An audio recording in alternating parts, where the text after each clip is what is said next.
खैर मकदम है आप सभी का प्राइम डिबेट में आपके साथ मैं हूं समीर अब्बास। जेएनयू एक बार फिर सुर्खियों में है। इस बार डिस्प्यूट की वजह बना है यहां की एकेडमिक काउंसिल का वो फैसला जिसके तहत दहशतगर्दी यानी टेररिज्म के खिलाफ एक नया कोर्स शुरू करने की बात की गई। जाहिर है दहशतगर्दी इस वक्त देश ही नहीं पूरी दुनिया के सामने सबसे बड़ी चुनौती है। ऐसे में अगर जेएनयू में इसको लेकर कोई कोर्स शुरू किया जा रहा है तो किसी को क्या परेशानी हो सकती है? जी हां, परेशानी ये है भी नहीं, परेशानी इस कोर्स के प्रपोज्ड नेम पर है। इस कोर्स का नाम रखा गया है इस्लामिस्ट टेररिज्म। इस नाम के सामने आने के बाद से ही यह सवाल खड़े हो रहे हैं कि आखिर दहशतगर्दी को किसी मजहब से कैसे जोड़ा जा सकता है। दिल्ली माइनॉरिटी कमीशन ने बाकायदा जेएनयू के रजिस्ट्रार को एक नोटिस जारी कर पूछा है कि ऐसा आखिर किस बेसिस पर किया जा रहा है। लेफ्ट नेता सीताराम येचुरी का कहना है कि एकेडमिक काउंसिल के ये प्रपोजल देश की एकता के लिए खतरा है, इसलिए इसे तुरंत वापस लिया जाना चाहिए। जमीयत उलेमा हिंद ने इस मामले में तुरंत एचआरडी मिनिस्टर प्रकाश जावड़ेकर के दखल की मांग की है और साफ कहा है कि इस्लाम को दहशतगर्दी से जोड़कर पेश करने की साजिश को कबूल नहीं किया जा सकता। पीएम मोदी खुद ये बार बार कह चुके हैं कि दहशतगर्दी को कभी किसी मजहब से जोड़कर नहीं देखा जा सकता, क्योंकि हमारे मजहबों का पैगाम और उनके उसूल हमारी वो ताकत हैं जिनके बल पर हम दहशतगर्दी जैसी चुनौतियों से पार पा सकते हैं।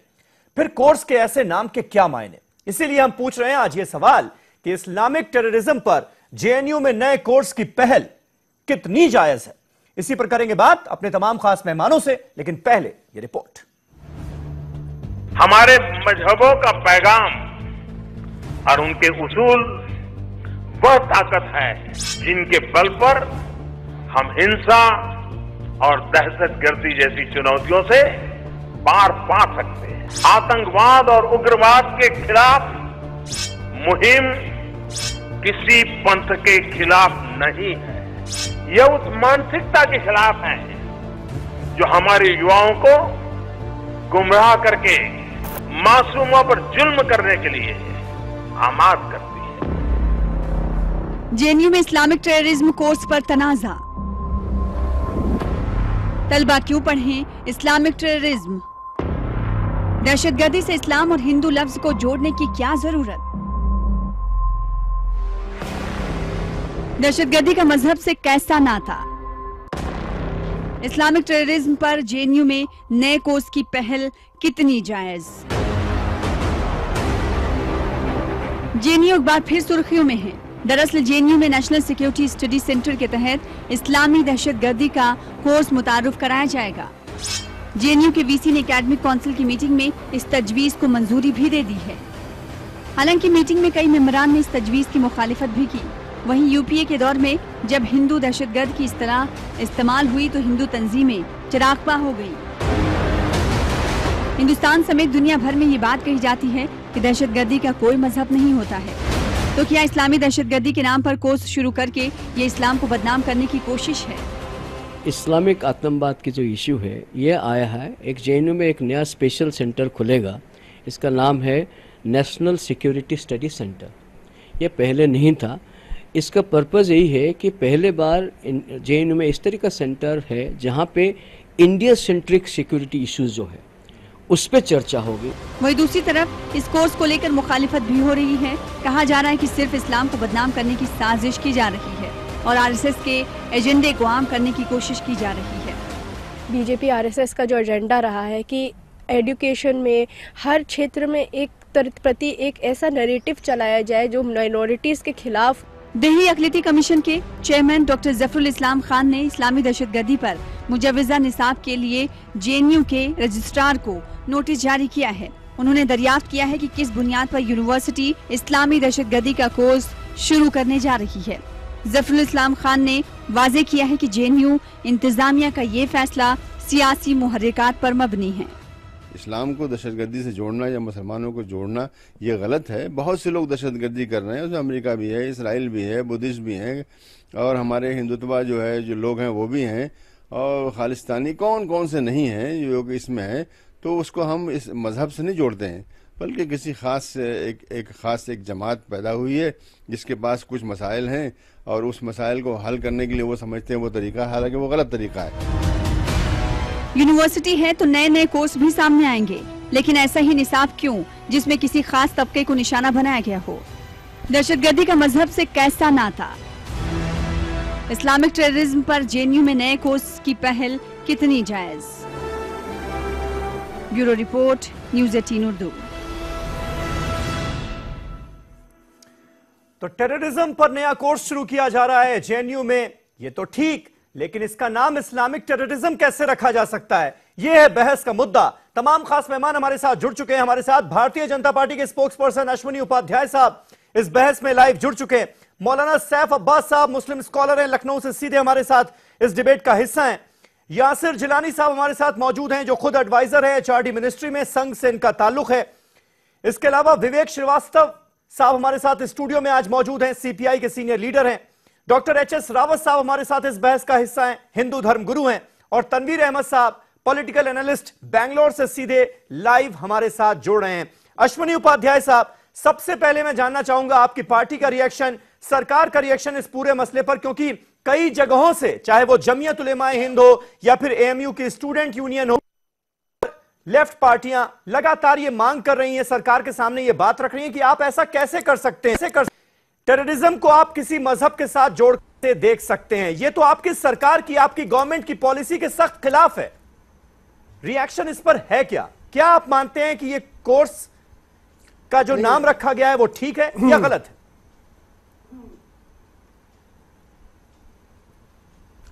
देखिए समीर भाई, पहली बात तो मैं अलीगढ़ यूनिवर्सिटी का प्रवक्ता नहीं, अपना जेएनयू का प्रवक्ता नहीं हूं, मैं भारतीय जनता पार्टी का प्रवक्ता हूं। तो मुझे लगता है आप जेएनयू से किसी को बैठाते तो ज्यादा इसमें जवाब दे पाते कि वास्तव में उन्होंने क्या किया है, कैसे किया है, सरकार का वर्जन, आपकी पार्टी का वर्जन मैंने आपसे पूछा, मैं जेएनयू का वर्जन आपसे पूछ भी नहीं रहा अश्विनी भाई। और जेएनयू बिल्कुल ऑटोनॉमस है, इसमें तो आप भी जानते हैं, अपना सिलेबस तय करते हैं, अपने अकॉर्डिंग आगे बढ़ते हैं और अपना जो है उनका अपना तरीका है जी। सरकार का जहां तक मानना है, और मैं सरकार का भी प्रवक्ता नहीं, मैं भारतीय जनता पार्टी का प्रवक्ता हूं, तो भारतीय जनता पार्टी का मानना है आतंकवाद का कोई धर्म नहीं होता है। आतंकवाद, क्योंकि हमारे सामने समीर अब्बास बैठे हुए हैं, ये तो हमको कहीं नहीं लगते हैं, ये तो हमको लगता है कि इनसे बड़ा सॉफ्ट स्पोकन कोई दिखता नहीं मुझे। बगैर में यासिर जिलानी बैठे हुए हैं और भी लोग बैठे हुए हैं। तो आतंकवाद का कोई धर्म होता है ऐसा भारतीय जनता पार्टी का मानना नहीं है। लेकिन वो क्यों हो रहा है, कैसे हो रहा है, मुझे लगता है अगर यूनिवर्सिटी के लोग इस पे बैठे होते ज्यादा अच्छा बता पाते। लेकिन जो दुनिया में, पूरे एक दुनिया में एक चल रहा है, ट्रेंड चल रहा है, उसमें जो आतंकवादी पकड़े जा रहे हैं वो वहां पे मेजॉरिटी पर्टिकुलर इस्लाम को मानने वाले हैं। हालांकि वो इस्लाम कितना जानते हैं मुझे नहीं पता, लेकिन अपने आप को वो मुसलमान कहते हैं। मैं समीर भाई, मैं अब्दुल्ला यूसुफ अली की कुरान मेरे पास है, सुप्रीम कोर्ट में ये लगातार कोर्ट की जाती है और इंग्लिश में है। आप देखिए कितना मोटा वॉल्यूम है, मैंने इसको कई बार पढ़ा है। इसको पढ़ने के बाद तो मुझे कहीं समझ में नहीं आती कि कुरान कहीं पे इस्लाम को, आतंकवाद को सिखा रहा है। लेकिन हदीसों में क्या लिखा है मुझे नहीं पता, मैंने हदीसें नहीं पढ़ी है, इसलिए हदीस का कोई लिंक है आतंकवाद से नहीं, मुझे नहीं पता। जहां तक कुरान मेरे सामने है, कुरान मैंने कई बार पढ़ा हुआ है, कुरान में तो हमें ऐसा कुछ नजर नहीं आता। ठीक बात है। विवेक जी रिएक्ट करना चाह रहे हैं इस पर। विवेक जी, वो अपनी सरकार का, बीजेपी का रुख बिल्कुल क्लियर कर रहे हैं कि आतंकवाद को मजहब से जोड़कर नहीं देखा जा सकता। ऐसा है, पिछले 2 दिन में जो हल्ला मचा है उससे ये बैक ट्रैक हुए हैं। ऑटोनॉमस जेएनयू है, लेकिन ऑटोनॉमस तो कर्नाटका के गवर्नर भी थे।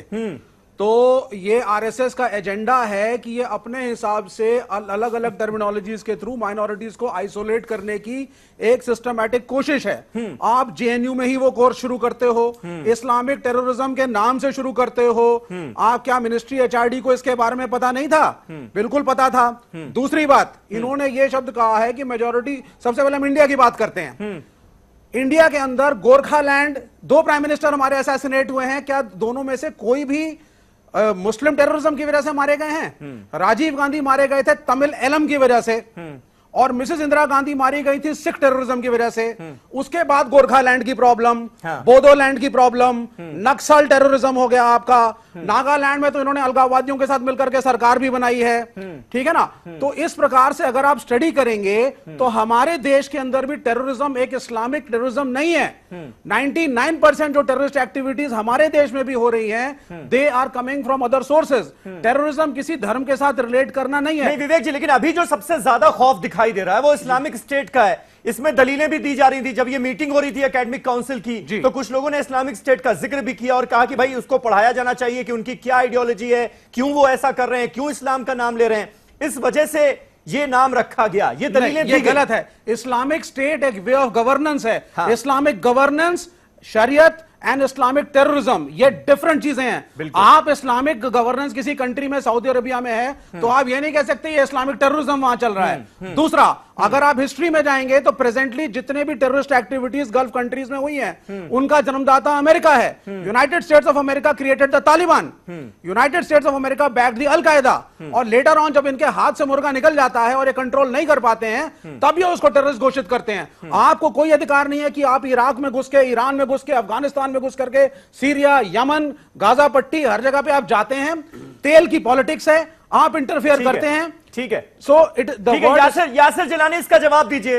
आप एचआरडी मिनिस्ट्री में एडवाइजर भी हैं, आप संघ से भी जुड़े हुए हैं, इसके पीछे आखिर किस तरह की आइडियोलॉजी काम कर रही है? क्योंकि लेफ्ट पार्टियां ये आरोप लगा रही हैं कि संघ साजिशन ऐसी चीजें थोप रहा है, खास तौर पर जेएनयू को निशाना बनाया जा रहा है, क्योंकि जेएनयू को आप लोगों ने टारगेट कर रखा है। इस्लामिक टेररिज्म का क्या मतलब है? टेररिज्म पर कोर्स शुरू कीजिए, हर कोई उसका खैर मकदम करेगा। इस्लामिक टेररिज्म का क्या मतलब? देखिए कोई किसी को टारगेट नहीं करता है, और वामपंथ के जो लोग हैं, जो साथी हैं हमारे, इनके पास कुछ रह नहीं गया है। ये तो वो लोग हैं जब रशिया और चाइना में जरा सी धूप निकल जाए,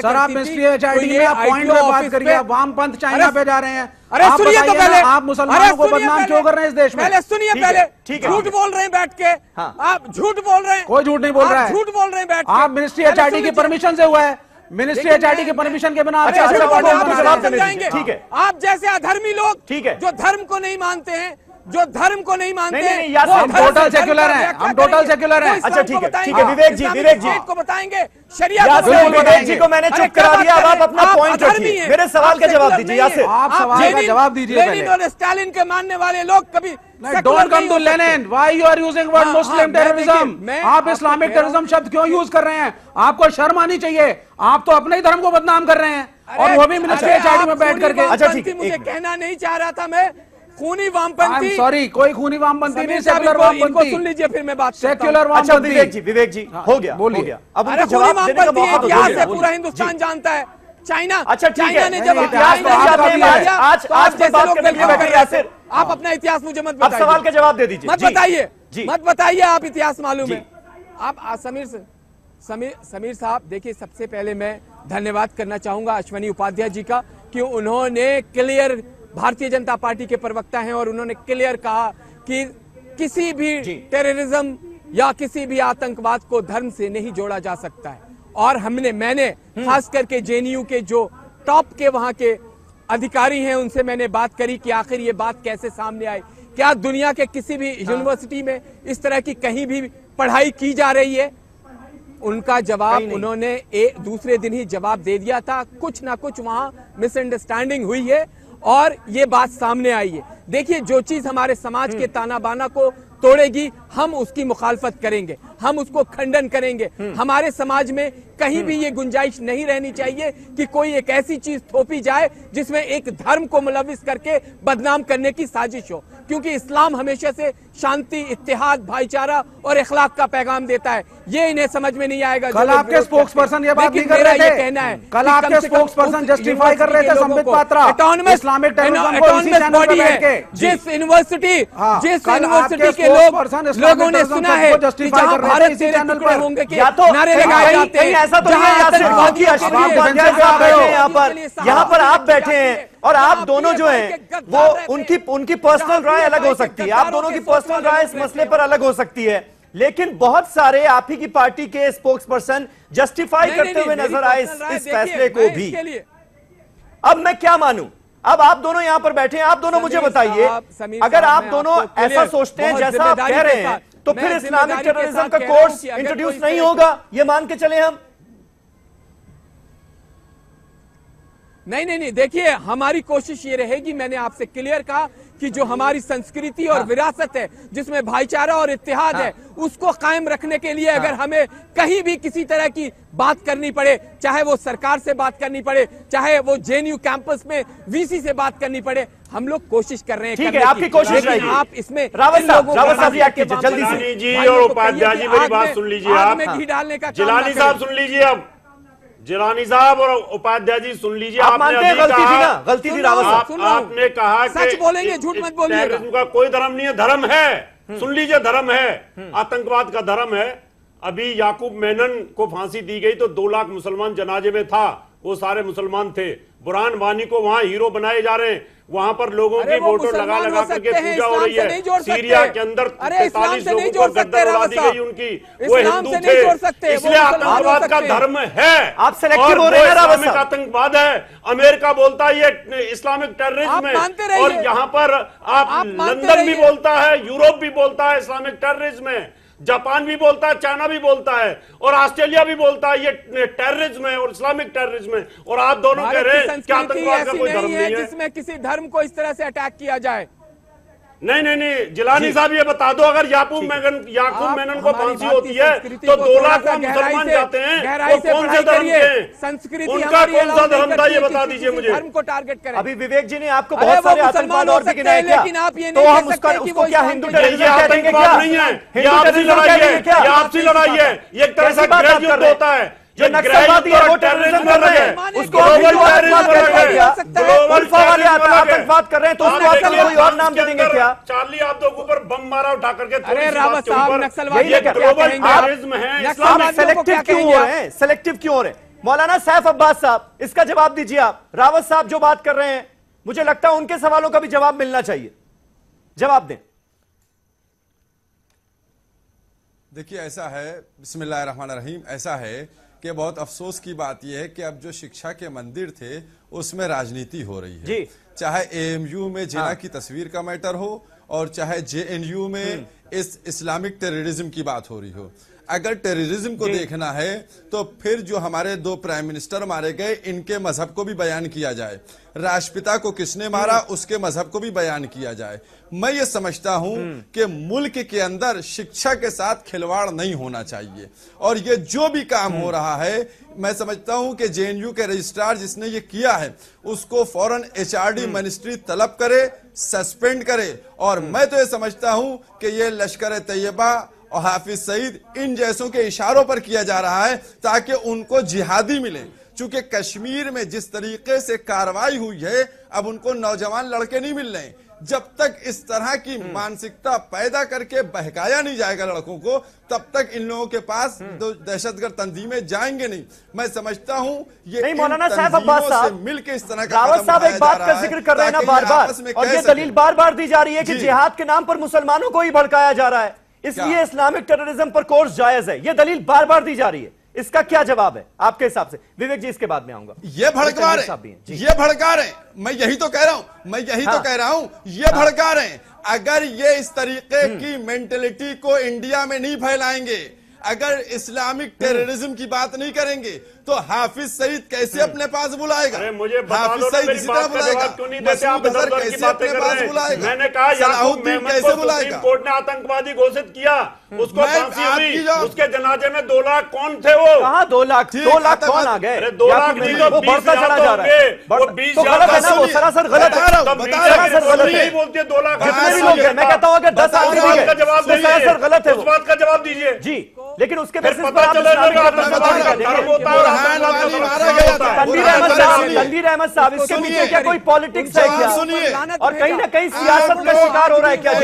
तंजीमों को प्रमोट कर रहे हैं तनवीर अहमद साहब। अरे भारतीय जनता पार्टी तो वोटों के चक्कर में अपने भटक गई है रास्ते से।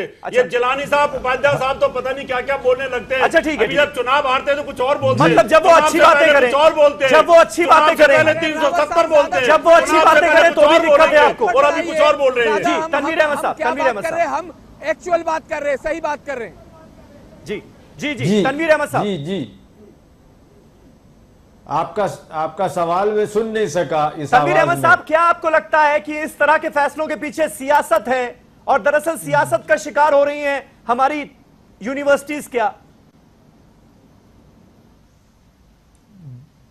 जी जी, बेशक जेएनयू एक प्रीमियर इंस्टीट्यूशन है और इसमें भी इस तरह का हिंदू मुस्लिम बहस इसमें भी छेड़ दी गई है, जो बड़े अफसोस की बात है। अभी आपके पास पैनल मेंबर ने कहा कि इस्लाम के ताल्लुक से बातचीत होनी चाहिए, स्टडी होनी चाहिए, ऑब्जेक्टिवली स्टडी होनी चाहिए।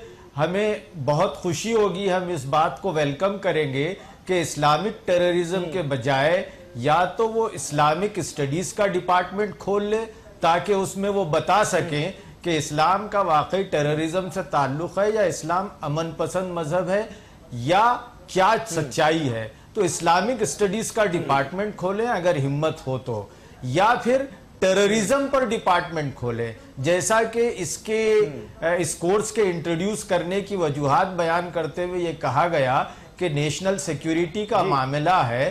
तो नेशनल सिक्योरिटी सिर्फ एक ग्रुप के टेररिज्म से नहीं है, यहाँ तो बहुत सारे किस्म के टेररिज्म हैं। तो टेररिज्म ही पर एक डिपार्टमेंट आप खोले, उसको इस्लामिक टेररिज्म नाम ना दें, ये एक वेलकम डिसीजन होगा और इसमें कोई राजनीति नजर नहीं आएगी। और इसमें गोलियां चलाते हैं तो सारे बोलते हैं अल्लाहू अकबर, टेररिस्ट अल्लाहू एक्टिविटीज अकबर, चल रहे तो वो हैं। किसका है, वो क्या है फिर? भटके हुए नौजवान है ना, कुछ भी बोल देंगे। देखिए भटके बोल देंगे, किसी भगवान का नाम लेकर नहीं कर सकते।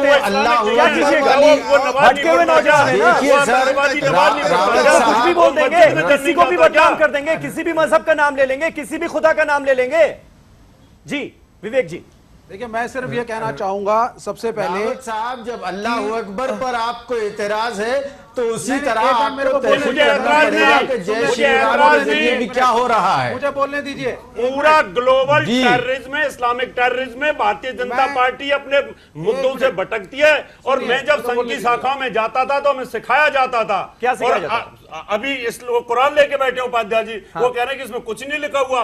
और अभी संघ की शाखा में क्या सिखाया जाता था? संघ की शाखाओं में बता देते कि आपको मुसलमानों ने कैसे तंग किया, औरंगजेब ने कैसे तंग किया, इनसे कैसे हमें बदला लेना है, इनको कैसे हमने ये करना है। और आज कुरान लेके बैठे हुए हैं। तो आपने भी बहुत सारी भड़काऊ बातें सुन ली ना, इसीलिए आप ऐसी बातें कर रहे हैं। भड़काऊ क्या अभी भी चल रही है। विवेक जी से सुनिए ना, भटकाने की कोशिश कर रहे हैं, इस तरह की बातें समीर साहब मना करिए। आप टीवी पे इस तरह से झूठ ना बोले, ये गलत है। ये कभी किसी शाखा में गए नहीं, अगर शाखा में गए होते तो इस तरह की बातें नहीं कर रहे होते। हिंदू इकट्ठे किया था उस समय, किसी भी शाखा में अगर ये गए होते तो उस समय के फुटेज देखिए ना, कर रहे होते। उस समय आप क्या बोलते थे, उस समय वो आरती क्या बोलती थी? अगर आप किसी शाखा में गए होते क्या तो इस तरह की बात बोलते नहीं कर रहे थे। वो भूल गए क्या उन चीजों को, उन नारों को भूल गए आप लोग? आप कुरान विवेक जी अब मुझे अश्विनी जी के पास अश्विनी जी एक मिनट अश्विनी जी इसका एक छोटा सा जवाब दीजिए, फिर मैं ब्रेक पर जाऊंगा। अश्विनी जी, रावत साहब की बातों का एक छोटा सा जवाब। पहले ग्लोबल टेररिज्म पे तो उत्तर सुन लीजिए। मैं आऊंगा, ब्रेक के बाद आऊंगा, तफसील से उस पर बात करेंगे। अश्विनी जी छोटा सा जवाब। देखिए रावत जी किस शाखा में गए मुझे नहीं पता, लेकिन मैं भी शाखा में बचपन से जा रहा हूं। हमें तो यही सिखाया गया कि ये जो मुस्लिम्स हैं ये कोई बाहर के नहीं है, ये हमारे भाई हैं। हाँ 400-600 साल पहले ये कन्वर्ट हो गए, बाकी सब हम लोग एक ही परिवार के हैं, एक ही देश के हैं और एक साथ ही रहना है। हमें तो आज तक कभी नहीं सिखाया गया। ठीक है, जहां तक मैं दूसरी बात पे आता हूँ, धन्य हैं आप। देखिए आप धन्य हैं, रावत जी जो एग्जाम्पल दे रहे हैं कि याकूब में, सुन लीजिए भाई साहब, सुनिए इतनी झूठ में कहां से सुनूंगा समीर भाई? याकूब मेनन के जनाजे में 50,000 आए, अब्दुल कलाम साहब के जनाजे में 5,000 आए। ये बात तो 50 आदमी दिल्ली से लेके गया हुआ था, मैंने वहां देखा सारा। रावत जी सुन लीजिए ना, आप कैसे मुझे गुमराह कर सुन तो लीजिए, कंप्लीट हो जाए, सुन तो लीजिए। अरे रावत जी सुन तो लीजिए भैया, रावत जी सुन लीजिए। देखिए एक बहुत बड़ा सवाल ये जरूर है समीर कि रावत जी की, मैं रावत जी की इस बात से सहमत हूं कि ये सबको सोचना पड़ेगा कि अब्दुल कलाम साहब के जनाजे में 10,000 लोग आए और याकूब मेनन साहब के जनाजे में 50,000 आए। ये बात सोचने की बात है, हमें आत्मचिंतन करने की बात है। या बुरहान बानी के जनाजे में 50,000 लोग आए, ये हमें सोचने की बात है। और इनफैक्ट मुसलमान को नहीं, सबको सोचने की जरूरत है। ये मुसलमानों को भी सोचने की जरूरत है, सबको सोचने की जरूरत है। लेकिन फिर भी जरूरत है, बिल्कुल जरूरत है। सुन लीजिए भाई साहब, तो ये जो जी इसी बात के साथ एक छोटा सा ब्रेक ले रहा हूं। अश्विनी जी, मौलाना सैफ अब्बास इसका जवाब देना चाह रहे हैं और विवेक श्रीवास्तव जी ग्लोबल टेररिज्म को लेकर अपनी बात रखना चाह रहे हैं। एक छोटा सा ब्रेक ले रहे हैं, फौरन हो रहे हैं हाजिर। आखिर अगर टेररिज्म पर कोई कोर्स रखा जा रहा है तो इस्लामिक टेररिज्म उसका नाम कैसे हो सकता है? बहस जारी है, कहीं ना जाइएगा।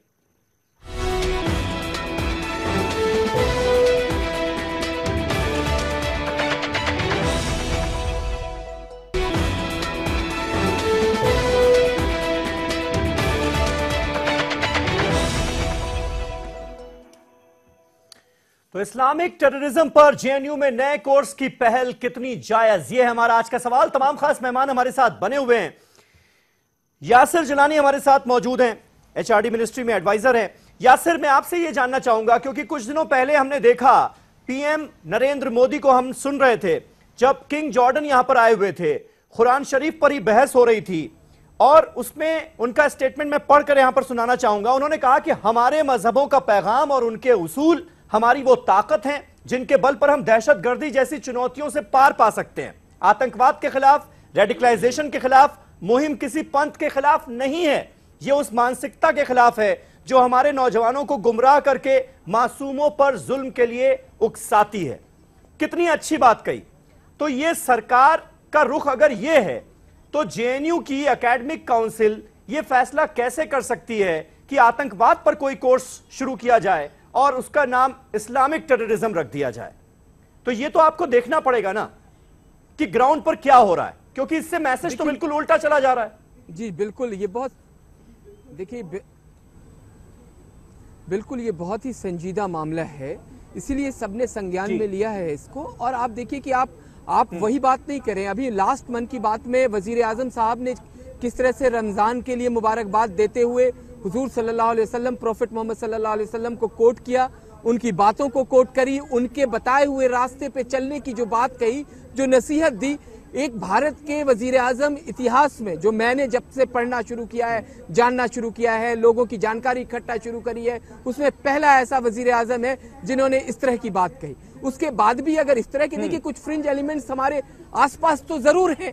जिस तरीके से आप जेएनयू में ऐसे भी लोग हैं जो भारत के टुकड़े होने के लिए एक ताक में बैठे रहते हैं, उसी तरीके से कहीं ना कहीं कोई मिस गाइड करके कोई ना कोई बात ऐसी रखी गई है जिसको संज्ञान में लिया जाएगा। अभी इसमें माइनॉरिटी मिनिस्ट्री भी मुझे लगता है कि प्रपोज किया जाएगा तो आप लोग तो उन तमाम नेताओं को और स्टूडेंट यूनियन वालों को एक तरह से उकसा रहे हैं ना ऐसा करके। भाई एकेडमिक काउंसिल की पूरी मीटिंग जेएनयू में हुई है, नाम के ऊपर चर्चा हुई है। देखिए अगर इस्लामिस्ट नाम भी बोला गया है तो the discussions have been there. अगर 24 घंटे के बाद आप लोगों का जो स्टैंड था वो चेंज हो गया है तो आई डोंट नो कहां से इनके पास ये सारी इंफॉर्मेशन आ जाती है।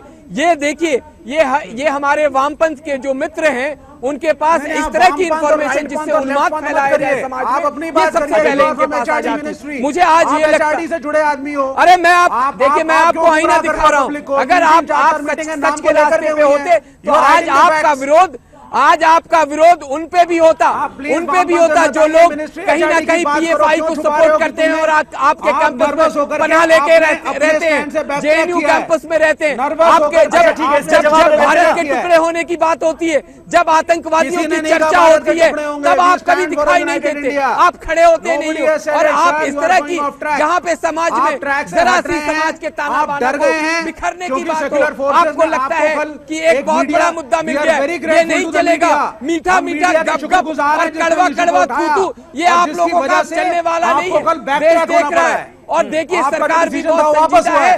और जेएनयू कैंपस में अगर इस तरह की कोई बात हुई है उसको सीरियसली, समीर साहब मैं आपके डिबेट में बहुत सीरियस होकर ये बात कह रहा हूँ कि इस मुद्दे को बहुत सीरियसली लिया जाएगा और इसमें कोई ना कोई रास्ता जरूर निकलेगा। रोल बैक होगा। बीजेपी के प्रवक्ता देखिए इसमें अभी बातें आ रही हैं सामने।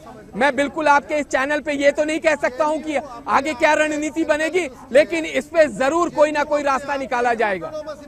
ठीक है अश्विनी उपाध्याय साहब, फैसला वापस होना चाहिए। लेकिन लोगों के दिमाग में ये बात भी जाए, हिंदुस्तान के अवाम में ये बात भी जाए कि उन लोगों की भी खिलाफत की जाए जो यहाँ भड़काने का काम करते हैं, जो हर दूसरे तीसरे हफ्ते पे अगर कहीं बीफ पार्टी की जाती है तो उसको ज्यादा तेज कराते हैं, उसमें आग में घी डालने का काम करते हैं। कहीं भारत के अलगाव की बात होती है, चरमपंथी। ठीक है यासिर, हो गई बात, एक मिनट अश्विनी उपाध्याय साहब, तक इसको वापस ये फैसला वापस लिया जाना चाहिए, कोर्स का नाम बदला जाना चाहिए, जो प्रपोज नेम है। मुझे जरा 2 मिनट का टाइम दीजिए। एक कहावत है, उल्टा चोर कोतवाल को डांटे। सबसे ज्यादा कम्युनल दंगे बंगाल में होते हैं। ममता जी कहती हैं मैं तो सेकुलर हूं। सबसे ज्यादा जो है खून खराबा धर्म के नाम पे केरला में हो रहा है। पीएफआई खुलेआम वहां पे अलगाववाद फैला रहा है और वामपंथी कहते हैं मैं तो सेकुलर हूं। ये मतलब गजब का चलन हो गया है, जहां पे ये खुलेआम ये लोग खून खराबा करा रहे हैं, धर्म के नाम पे लड़ा रहे हैं, हिंदू मुस्लिम को लड़ा रहे हैं। हमारी जहां सरकार है, एक सरकार बता दीजिए हमारी भारतीय जनता पार्टी की, जहां भी सरकार है, कहीं पे दंगा होता हो, कहीं नहीं होता है। लेकिन एक कहावत है ना, उल्टा चोर कोतवाल को डांटे। अब जहां तक बात ये है, एचआरडी मिनिस्ट्री तुम्हारी है। नहीं सुनिए, अरे गुजरात में कुछ नहीं हुआ, गुजरात में कुछ नहीं हुआ, बंगाल में जाके देखो, फिर आप जरा जाके देखो, जरा कलकत्ता में क्या हो रहा है, मालदा में क्या हो रहा है, देखो आप जाके। आपके जरा केरल में क्या हो रहा है, तलवार लेके घूमता है। विवेक जी, अश्विनी जी, पर्सनल एजेंडा पीछे रख दीजिए, आज के मुद्दे पर बात कीजिए, आज के मुद्दे पर बात कीजिए। अश्विनी जी, रोल बैक होना चाहिए या नहीं होना चाहिए? मेरा बस सुनिए ना, एक मिनट, इस सवाल का जवाब लेना। मैं आपको एक उदाहरण देता हूँ जी, आता हूँ मैं सैफ अब्बास साहब। हमारा एजेंडा है सबका साथ सबका विकास। हमारा एजेंडा है सबका साथ सबका विकास, और उसी एजेंडे के तहत अभी अभी आपने देखा होगा उत्तर प्रदेश में मदरसों को भी मॉडर्नाइज किया जा रहा है। वहां पे इंग्लिश की किताब लगाई जा रही है, वहां पे भी बेसिक किताबें लगाई जा रही है, जिससे बच्चे धार्मिक शिक्षा के अलावा बाकी शिक्षा भी ग्रहण करें, वो बढ़ के आए। ऐसे हमारी सरकार जहां पे भी है, हम कोई डिफरेंशिएट नहीं करते, देश को चला रहे हैं, कोई भी डिफरेंशिएट नहीं करते। सबका साथ सबका विकास क्या हो गया? सुन लीजिए। नहीं रावत जी आपका व्यक्तिगत विचार हो सकता है, जरा हमारी बात तो सुन लीजिए, मुझे भी फ्रीडम। नहीं सर मेरी बात सुनिए, आप बहुत क्वालिफाइड वकील और प्रवक्ता हैं, आप सबका साथ सबका विकास की बात करते हैं। 90% वाले यहाँ हिंदुस्तान से बच्चे पलायन कर रहे हैं, America, Australia, UK, London, Canada, और यहाँ 33% वाले देश को चला रहे हैं, तो सबका साथ सबका विकास कहाँ रह गया? ठीक है, अब जवाब दे लें वो। हाँ जी, आज के मुद्दे पर जी अश्विनी जी। देखिए, हाँ समीर, आतंकवाद एक वैश्विक समस्या है, ये कोई दिक्कत नहीं, और भारत भी परेशान है। भारत की कुछ समस्याएं भी हैं, जिसको मुझे लगता है कि रावत जी बहुत उग्र स्वर में कह रहे हैं, लेकिन उसको समस्याएं हैं। आखिर क्या कारण है कि सिमी नाम है उसका, इस्लामिक स्टूडेंट ऑर्गेनाइजेशन, और वो काम करता है अलगाववाद का। तो ऐसे लोग ही इनफैक्ट इस्लाम को ज्यादा बदनाम कर रहे हैं। इस्लाम नाम उनका मुसलमान वाला है, काम वो अलगाववाद का कर रहे हैं। तो उसमें भारतीय जनता पार्टी या आरएसएस नहीं, वो वही लोग जो अपने आप को कहते हैं मैं तो पक्का मुसलमान हूं, मैं 5 वक्त नमाजी हूं। अरे 5 वक्त नमाजी आतंकवादी कैसे हो सकता है? तो वो लोग ज्यादा इस्लाम को बदनाम कर रहे हैं, वो लोग ज्यादा इस्लाम को खतरनाक साबित करने की कोशिश कर रहे हैं। उसमें हम लोग क्या करें? हम बिल्कुल नहीं करना चाहते भैया। इसलिए समझने की जरूरत है, आतंकवाद एक वैश्विक समस्या है। अपनी जो जेएनयू है वो सेंट्रल यूनिवर्सिटी है, ये विषय ध्यान में आया है, संज्ञान में आया है। जिलानी जैसा कह रहे थे, बिल्कुल निश्चित रूप से सरकार को इसको देखना है, सरकार इसको देखेगी, लेकिन ये हमें समझना पड़ेगा जेएनयू एक ऑटोनॉमस इंस्टीट्यूशन है, उनकी गवर्निंग बॉडी है, वो अपना सिलेबस डिसाइड करते हैं, सरकार उनका सिलेबस नहीं डिसाइड करती है। लेकिन फिर भी ये विषय जो आपने उठाया है वो हमारे संज्ञान में आया और उस पर हम बात करेंगे। ठीक है मौलाना सैफ अब्बास साहब, आप कुछ ऐड करना चाह रहे थे, और अश्विनी साहब जिन बातों का जिक्र कर रहे हैं क्या उनको भी सुनने के लिए हम तैयार हैं?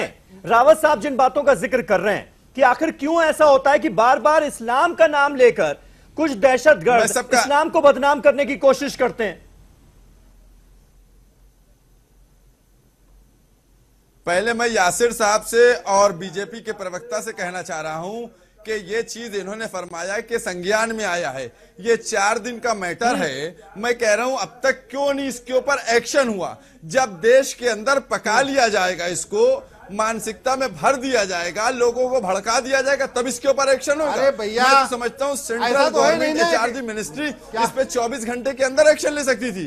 नंबर एक बात। अरे मौलाना साहब कौन नहीं, भड़का रहा बात है? सुनिए, आप तो बात सुनिए, बाद में जवाब दीजिएगा। इसके ऊपर एक्शन हो सकता था, लेकिन आप लोग खुद पकवा रहे हैं। आपको वहाँ पता नहीं है जो रावत साहब की बात है, जयंती मनाई गई थी। अरे वहाँ अफजल गुरु की जयंती मनाई गई थी भैया, वहाँ नक्सलवादियों का जश्न मनाया जाता है। आप सरकार में आपको कार्रवाई करना चाहिए। जब उग्रवादी आप सरकार में आपको कार्रवाई करना चाहिए। क्या बात करते हैं आप? सरकार आप है, सरकार में रहते हुए आपकी है, नक्सलवादियों की आपके पास है, सब कुछ आपके पास। आपने कार्रवाई क्या की? हम आपसे पूछ रहे हैं, क्या बात हम आपसे पूछ रहे हैं, हम आपसे पूछ रहे हैं कि अफजल गुरु की जंतरी बनाई गई, आपने क्यों नहीं कार्रवाई की? आपने कितने लोगों को जेल में डाला? हम आपसे पूछ रहे हैं। हमारी सरकार 4 साल से है अलीगढ़ में जिन्ना आप लोग जिन्ना का सियासत कर रहे हैं। आप लोग जिन्ना का मौलाना साहब ये बताइए ना, आपको 70 साल बाद जिन्ना की तस्वीर दिखाई दी। कोई जानता है कि कुरान शरीफ में अमन और शांति का पैगाम दिया गया, उसके बावजूद भी किस तरह से कुछ लोग इस्लाम का नाम लेकर लोगों को भड़का दे रहे हैं, नौजवानों को दहशतगर्दी के लिए उकसा रहे हैं। ऐसा क्यों हो रहा है? ये सोचने की जरूरत है ना। देखिए, इस्लाम की तारीख ओपन है। जैसा कि अभी यासिर साहब ने कहा, मोदी जी ने खुद इस्लाम के अमन की, शांति की बात की है और पैगंबर मोहम्मद मुस्तफा सल्लल्लाहु अलैहि वसल्लम साहब की उनकी इस शिक्षा की बात की है। सब जानते हैं कि इस्लाम अमन का दीन है, उसमें कोई कंफ्यूजन नहीं है। कोई भी हमको एक सेंटेंस दिखा दे इस्लाम में जो उग्र से रिलेटेड हो या आतंक से रिलेटेड हो। नंबर एक बात सब जानते हैं। देखिए, हमने इब्तिदा में जो बात कही कि इस्लाम में नहीं, कुछ ऐसी मानसिकता वाले लोगों को इस तरीके के लोग भड़काते हैं कि मुसलमान आतंकवादी है, भड़काते हैं। मैं उस बात का जवाब देना चाहता हूं जो इन्होंने रावत साहब ने पहले कहा था कि अब्दुल कलाम के में जनाजे में 5000 आदमी थे और वानी के जनाजे में 50,000 आदमी थे। वो आपकी वजह से 50,000 आदमी हुए थे, क्योंकि आपने मुसलमान से जोड़ा, आपने इस्लाम से जोड़ के उसको पेश किया। अच्छा, अगर हमें आपको अमेरिका से जोड़ देंगे तो आप अमेरिका से जुड़ जाओगे। देखिए, आप इजराइल से जोड़ेंगे, जुड़ जाओगे आप हमारे कहने से। आपके पास अपना दिमाग नहीं है क्या? खुली किताब है, खुली किताब है, खुली किताब है। आप तालिबान किसकी औलाद, अल-कायदा किसकी औलाद, ISIS किसकी औलाद, सब मालूम है, सब मालूम है। बड़ी बातें करें जो इस तरह की बातें होती हैं, आप वो कहीं ना कहीं इफेक्ट डालती हैं, भड़काऊ बातें असर डालती हैं। इसका मतलब मेरी बातें असर डालती हैं। मेरी भड़काऊ आप हिंदू धर्म गुरु हैं, हिंदू धर्म गुरु हैं, उनका कहने का मतलब तोड़ने की बात कर। देखिए, एक सेंटेंस नहीं, तोड़ने की कोई बात नहीं होनी चाहिए, जोड़ने की बात होनी चाहिए। हिंदू धर्म गुरु मकसद ये होना चाहिए।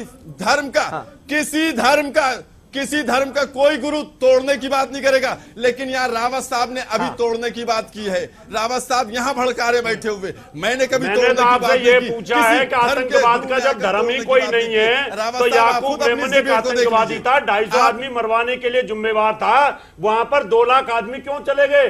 यानी आप मानते हैं कि आतंकवाद का धर्म होता है पूरा ग्लोबल टेररिज्म। यानी फिर यूपीए की सरकार ने जिस तरह से हिंदू आतंकवाद टर्म किया था उसको भी मान लेंगे आप? उस पर भी एतराज नहीं होगा आपको कोई? हिंदू पकड़ा जाए तो हिंदू आतंकवाद, मुसलमान पकड़ा जाए तो मुस्लिम आतंकवाद, ये थ्योरी मान सकते हैं आप? मुसलमान ग्लोबल जो बड़े बड़े कंट्रीज हैं, जो विकासशील कंट्रीज हैं, वो इस बात को कह रहे हैं कि इस्लामिक टेररिज्म अमेरिका जैसा देश कह रहा है। या फिर मैं आता हूं, उसके बाद आता हूं। विवेक जी जवाब दीजिए। मैं सिर्फ ये कहना चाहूंगा कि अगर हम इतिहास में जाएं तो ग्लोबल इस्लामिक टेररिज्म ये क्रिएशन है यूनाइटेड स्टेट्स ऑफ अमेरिका की। तालिबान को किसने क्रिएट किया? अमेरिका ने। इराक को किसने तबाह किया? जबकि यूनाइटेड नेशंस कह चुका था ना यहाँ केमिकल वेपन्स हैं ना यहाँ न्यूक्लियर वेपन्स हैं। यूनाइटेड स्टेट्स ऑफ अमेरिका इस दुनिया का सबसे बड़ा आतंकवादी देश है जो गल्फ के मुसलमान कंट्रीज में घुस करके पर्सनल लाइफ को खराब करके वहां के मुसलमानों की वहां पे जिसकी वजह से इस्लामिक टेररिज्म क्रिएट होता है। Al Qaeda, Taliban, creations of United States of America की बात छोड़िए, उसी के आफ्टर इफेक्ट्स हैं जो बाद में हमारे देश में भी पड़ते हैं। और पीएफआई ग्लोबल टेररिज्म का जो क्रिएशन है उसके डेप्थ में जाने की जरूरत है। क्या पीएफआई के बारे में? खालिस्तान किसका क्रिएशन था? गोरखालैंड किसका क्रिएशन है? बोडोलैंड किसका क्रिएशन है? तमिलनाडु किसका क्रिएशन है? 99% उग्रवाद की जो घटनाएं भारत में होती हैं, आप जवाब गैर मुसलमान कर रहे हैं। स्पष्ट है 99% जो आपके यहाँ पे आतंकवाद की घटनाएं इस देश में, मुसलमान उसके लिए जिम्मेदार नहीं है। मुसलमान चाइना में जो हो रहा है बिल्कुल उसके नहीं लिए सर, हिंदुस्तान जिम्मेवार है। ठीक है, चाइना में जो हो रहा है वो उसके लिए जिम्मेवार हिंदुस्तान है। इस देश का क्या बात कर रहे हो? ठीक है, ठीक रशिया है, इससे रहना प्रॉब्लम चाहता है, है। चाइना इससे प्रॉब्लम है, एक मिनट, कुछ मार्क्सवादी लोग इससे प्रॉब्लम है। तनवीर अहमद साहब देखिए, बहुत देर से आप लोगों को सुन रहे हैं। तनवीर अहमद साहब, एक मिनट सर, एक मिनट। तनवीर अहमद साहब, दलील ये भी दे रहे हैं कुछ लोग कि जब तक हम इस्लामिक टेररिज्म कहेंगे नहीं, तब तक उस बारे में हम कैसे सोच पाएंगे कि इसको कैसे खत्म किया जाए। कैसे इस्लाम के नाम पर कुछ लोगों को, नौजवानों को भड़काया जा रहा है, कैसे धर्म का गलत इस्तेमाल किया जा रहा है, कुछ लोग ये दलील दे रहे हैं। जी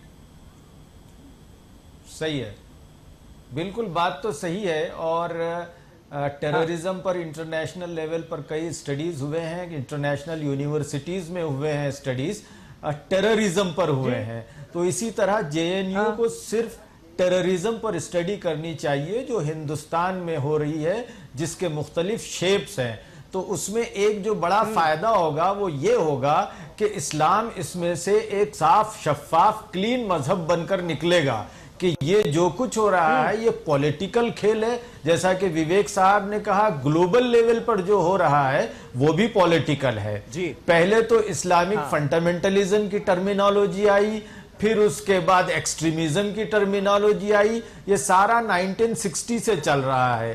पैलेस्टीनियन लिबरेशन फ्रंट जब आई, हालांकि वो एक नेशनलिस्ट मूवमेंट थी, तो वहां से ये सिलसिला शुरू हुआ। फिर ईरान का इनकलाब हुआ तो वहां ये टर्मिनोलॉजी मजीद शदीद हो गई और उन्होंने इसको वेस्टर्न मीडिया ने इसको रंग दे दिया है और एक टर्मिनोलॉजी क्वाइन की कि इस्लामिक टेररिज्म है। और अब ये इस्लामिक टेररिज्म इस्लामोफोबिया के लिए भी इस्तेमाल हो रही है। हमारे इस मुल्क के ताल्लुक से मुल्क के वजीर दाखिला ने कहा कि ISIS का कोई प्रभाव, कोई असर हिंदुस्तान के नौजवानों पर नहीं है। हिंदुस्तान में मुसलमानों की इतनी बड़ी आबादी है, इतने नौजवान हैं, लेकिन उन पर, इस तबके पर, इन नौजवानों पर उसका कोई इन्फ्लुएंस नहीं है। ये वजीर दाखिला कहते हैं। हकीकत ये भी थी ना कि कुछ नौजवान भटक कर वहां पहुंच गए, जोड़ देना, और उनको भी ना जाने किस बेसिस पर भड़का दिया गया। नहीं वो ठीक है, देखिए सकते आप बिल्कुल नहीं रख सकते। एक ही रंग से आप पूरी कौम को सही है। कुछ नौजवान जो है ऐसे भी इस्लाम का मतलब एक भड़क जाते हैं। यही तो मैं जानना चाह रहा हूं कि उस प्रॉब्लम का किसी भी मजहब के कुछ लोग अगर भटकते हैं तो पूरी कौम को एक रंग में रखना गलत है। देखिए श्रीवास्तव जी, आपकी हर बात को मैं नहीं मानूंगा यहाँ पर। आप जानते हैं कि उस समय क्या हुआ था, औरंगजेब ने क्या किया था और आपने क्या लिखा था, अकबर ने क्या किया था, उस समय क्या हालात हुए देश के, उस समय क्या था। छोड़ देते हैं, आज की बात करें ना, आज की बातों पे नहीं जाना चाहता जी। यासिर जिलानी, यासिर कुछ ऐड करना चाह रहे हैं। यासिर जल्दी से। समीर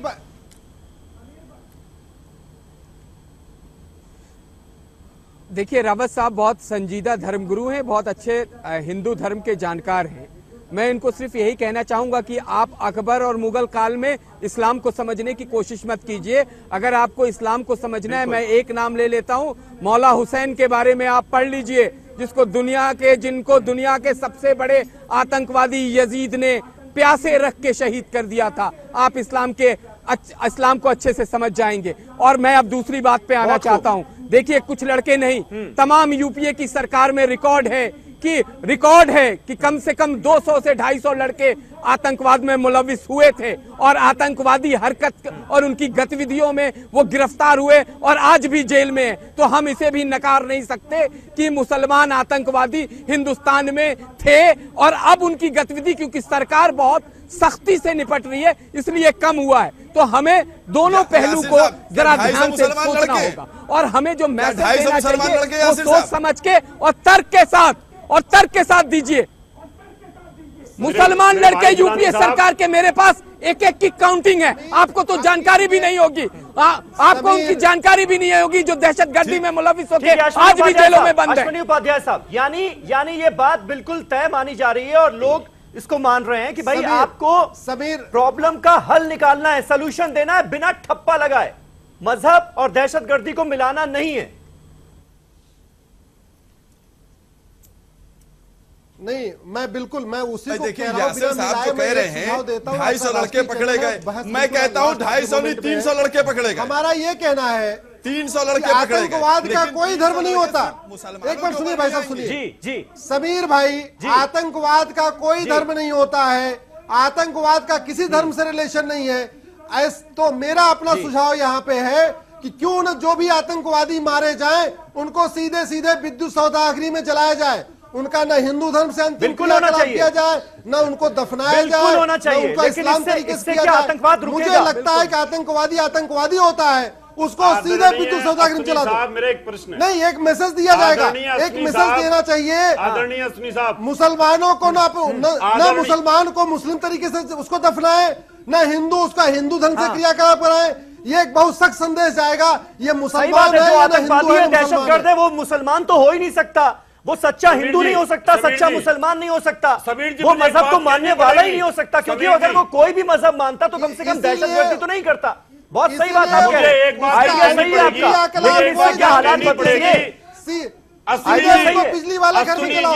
आतंकवाद का कोई धर्म नहीं होता, मैं मानता हूं, लेकिन जिन्होंने 1.5 लाख मंदिर तोड़े और जो राम मंदिर टूटा हुआ आज पड़ा हुआ है, उनका कौन सा धर्म होता है? अब आप देखिए कहां पहुंच गए, अब आप कहां पहुंच, उनका भी तो धर्म होता होगा कोई, जिन्होंने मंदिर तोड़े। हाँ, तो मतलब मुगलों से लड़ाई लड़ते हुए हम इसे इस्लामिक टेररिज्म कहते हैं क्या? धर्म के थे मुगल, कौन से धर्म के थे? अरे आप लोग, अरे मुगल इस्लाम के कोई थे ही नहीं, मुगल का इस्लाम से कोई लेना देना नहीं था। अकबर तो दीन-ए इलाही चलाते थे, अकबर तो दीन-ए इलाही चलाते थे। सोल्यूशन मिलता हुआ नजर आ रहा है। मैं सिर्फ ये कहना वो इस्लाम से उनका कोई लेना देना नहीं था। एक मिनट, हिंदुस्तान को हम 2018 में आज की समस्याओं से एनालाइज करें जी। इतिहास में बहुत से हिंदू राजा थे, वो भी गलत हुए होंगे, इतिहास में बहुत से मुगल राजा थे, वो भी गलत रहे होंगे, सही बात है। लेकिन आज उन गलतियों को हटा करके 2018 में आप देखिए कि दुनिया प्रगति के किस रास्ते पे जा रही है। साइंस, विज्ञान, साइंटिफिक टेम्परामेंट, बिल्कुल इसकी जरूरत इस मुल्क को है। ये भेदभाव की चीजों को मिटा करके हिंदू और मुसलमान एक साथ चल करके नए भारत का निर्माण करो। बिल्कुल ठीक है, इस्लाम बहुत अच्छा है, तो मंदिर बनने दीजिए, वहां से मुकदमा वापस ले लीजिए। इसी पॉइंट के साथ इस डिबेट को खत्म करना चाहूंगा। बहुत बहुत शुक्रिया आप सभी का। तनवीर अहमद साहब से मैं लास्ट कमेंट लेना चाह रहा था, लेकिन माफ कीजिएगा मेरे पास वक्त खत्म हो चुका है। बहुत बहुत शुक्रिया। और कुल मिलाकर सरकार का यह रुख नजर आ रहा है, बीजेपी का यह रुख नजर आ रहा है कि यह फैसला वापस लिया जाना चाहिए, कोर्स का नाम बदला जाना चाहिए। बहुत बहुत शुक्रिया। कल एक नए टॉपिक पर नई डिबेट के साथ हाजिर होऊंगा। तब तक तमाम खबरों के लिए देखते रहें न्यूज़ 18 उर्दू। शब बखैर।